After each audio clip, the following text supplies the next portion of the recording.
Guten Morgen, ihr Lieben. Ich mit meinen Mittwochsvideos, gell? Naja, es gibt ja im Moment keine Mittwochsvideos. Es gibt ja jeden Tag zwischendurch oder fast jeden Tag ein Video. Heute, aus aktuellem Anlass, möchte ich gerne ein Video machen zum Thema, wenn Hunde quietschen oder fiepsen oder jammern. Sucht euch was aus. Meiner Erfahrung nach ist Quietschen für die meisten Hundehalter unfassbar schwer auszuhalten. Besonders wenn der Hund in so einer bestimmten Frequenz quietscht, ja, treibt es die Leute in den Wahnsinn. Und wenn sie dann versuchen, das zu ignorieren, geht das auch nur bis zu einem bestimmten Punkt, wo es halt eben nicht mehr geht. Und nicht selten reagiert man dann extrem emotional, einfach weil man will, dass das aufhört. Und bei mir, bei mir, nicht aus mir, ganz aktuell kann ich euch folgende Geschichte erzählen. Und zwar, als Klein Mika ein Welpe war, also in der Welpenzeit gibt es ein Thema und das möchte ich so schnell wie möglich hinter mich bringen. Das macht mich wahnsinnig, und zwar Stubenreinheit. Und am einfachsten ist es, wenn man so einen Hund hat wie den Rudi, der hat sich nämlich als Welpe immer brav gemeldet, entweder durch so einen leisen Quietscher oder indem er zu mir gekommen ist und mich angestupft hat und so weiter. Das hat der hier alles nicht gemacht, ja.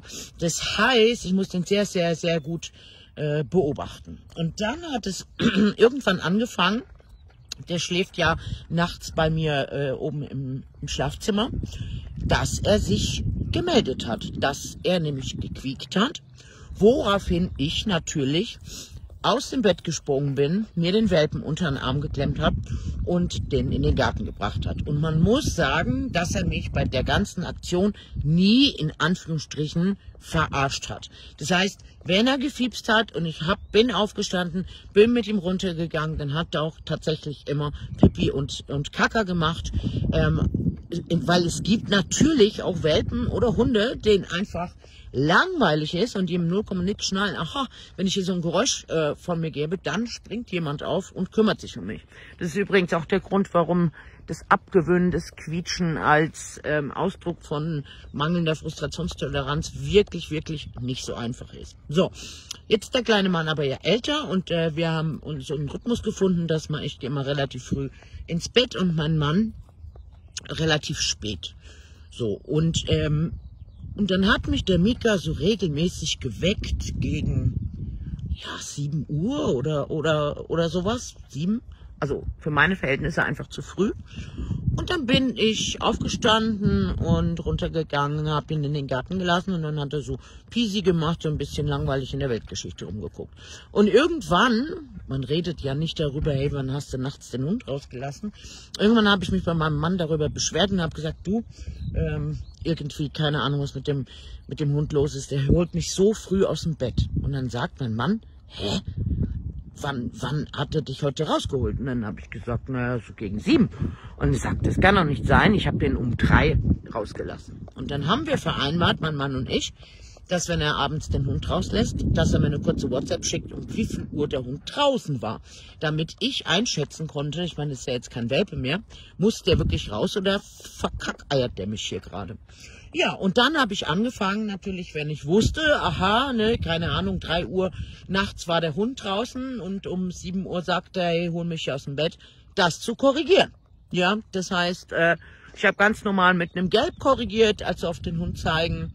Und Geräusch, ich habe das auch 1-2 Mal verstärkt, indem ich einen Packen Tempotaschentücher in seine Richtung geworfen habe. Und siehe da, siehe da, siehe da, er hat gesagt, oh, Entschuldigung, ja, dann halt nicht. Ja, so. Und wir Menschen laufen aber dann immer Gefahr, wenn wir für eine Sache eine Lösung zu haben, nicht wieder weiterzudenken. Denn heute Morgen war es so, mein Mann hat mir wieder eine Nachricht geschickt, um 2:30 war der Hund draußen und heute Morgen um kurz vor 7 macht der Terror. Ich korrigiere das, er fiepst wieder, ich korrigiere das, er fiepst wieder, ich korrigiere das, er fiepst wieder. Und dann denke ich glaube, heute ist wirklich was. Ja, heute war auch was. Heute habe ich ihn runtergebracht und er hatte tatsächlich ein bisschen Durchfall. So. Und jetzt ist es natürlich so, jetzt bin ich in dieser Experimentierphase, beziehungsweise ich habe heute etwas gelernt über ihn, dass wenn er wirklich fiepst, weil er mich einfach bewegen möchte, damit ich aufstehe und ich das korrigiere und er kein konkretes Bedürfnis hat, dann lässt er es auch. Aber wenn er eins hat, dann sagt er, du, ich muss jetzt wirklich dolle raus, ja. So, und das ist für alle die da draußen, die quietschende Hunde haben, eine riesen Herausforderung. Nämlich herauszufinden, wo drückt der Hund ein Bedürfnis aus, und es muss gar nicht rausgehen wollen, es kann ja auch ein anderes Bedürfnis sein, ein Bedürfnis aus, und wo ist es ein Ausdruck dessen, dass er den Frust in der Situation gerade nicht wirklich aushält und mich einfach versucht dazu zu bewegen, am Ende doch, dass wir das Ding machen, was er gerne hätte. Quietschen, wenn der Hund sich eingequietscht hat. Also, ne, es gibt ja auch so Dauerfiepser. Wenn die Hunde sich eingequietscht haben, ist meiner Erfahrung nach es nur möglich, den Hund aus der Situation zu bringen oder wirklich durchzuhalten, bis er sich wieder ein bisschen beruhigt und ihn dann aus der Situation rauszubringen, weil meine Erfahrung ist oder mein Eindruck von Hunden ist, dass wenn die sich mal eingequietscht haben, nehmen die das nicht mehr wahr. Also sie kriegen nicht mit quasi, dass sie quietschen.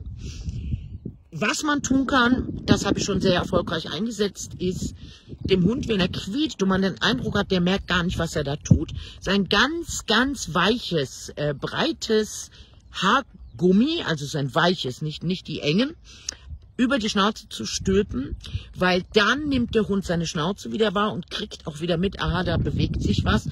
Und das ist Symptombekämpfung natürlich, ja, keine Ursachenbeseitigung, aber das hat schon geholfen und ja. Ansonsten heißt es gut durchhalten. Ich bin wahnsinnig froh, dass ich hier 2 Rassen habe, oder nein, es ist ja nur eine Rasse, 2 Hunde, eine Rasse habe, so, die tatsächlich nicht zu Lautäußerungen neigen. Ja, Border Collies, weder bellen sie viel, noch quietschen sie viel rum. Das ist bei so einem Schäferhund wie bei meiner Motte damals ganz anders gewesen. Es war ihr Lebenselixier, mich mit dem Quietschen in den Wahnsinn zu treiben. Der kleine Mika hier hat, glaube ich, seit er bei mir ist, 3 Mal an Bella losgelassen und das war jeweils im Spiel. Und der Große hier, der bellt nur, wenn wirklich was ist, wenn er uns meldet, dass jemand kommt quasi. Also, ich bin so gespannt auf eure Erfahrungen. Was sind eure Erfahrungen mit dem Thema Quietschen? In welchen Situationen machen eure Hunde das? Was tut ihr dann? Und vor allen Dingen, gibt es irgendwas Erfolgreiches, wo ihr sagt, boah, der quietscht, und wenn ich das mache, dann hört das Quietschen auf. Ich glaube, es wäre uns allen sehr geholfen, wenn euch da vielleicht das eine oder andere einfällt. Tschüssi!